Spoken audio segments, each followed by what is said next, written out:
Hey dudes, welcome back to Fims Presents RC. Paddy with you here again. Now just doing a quick unboxing today, and it will be a brief unboxing of a Rocket Hobby brushless motor. Now these are from Surpass. They're also sold under a few different brands like Racer Star and a few others I believe. Now this is a 4092 motor.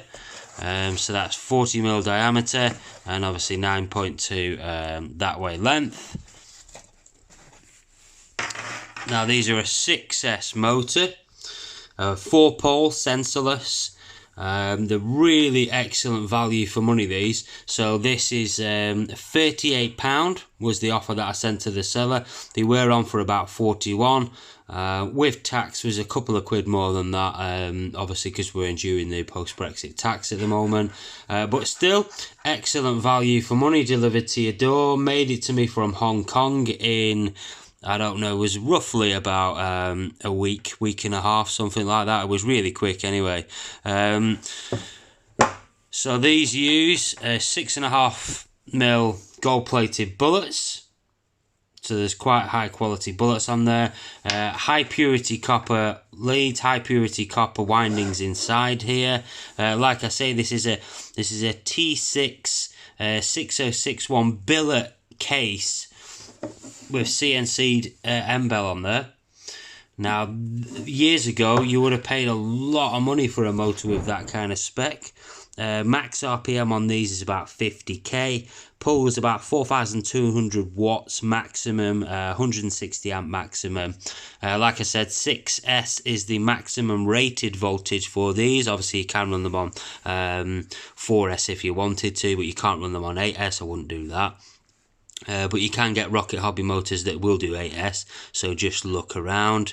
Like I say, these have got a balanced rotor as well, so precision balanced rotor inside there. These are raw legal, so these are actually legal to take on your raw races. And a great feature that these have got as well is these have actually got ABEC 5 bearings as standard. So high speed ABEC 5 bearings are standard front and back, which is excellent. Some oversized bearings there. And yeah, they're just a great motor all round really. Great value for money. I will be putting this in a 1/6 scale nitro to brushless conversion. It's a 1650 kilovolt.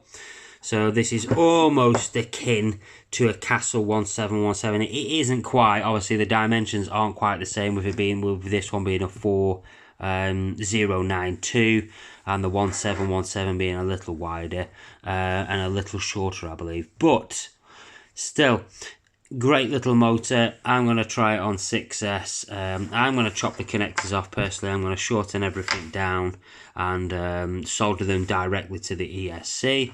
I'm hoping this won't fry the ESC because I've got a really cheap ESC, but if it does, not a problem because I've got a Traxxas VXL 8S ESC to put in there as well. So yeah, that's about it. Thanks very much for watching, guys, and I'll see you again soon.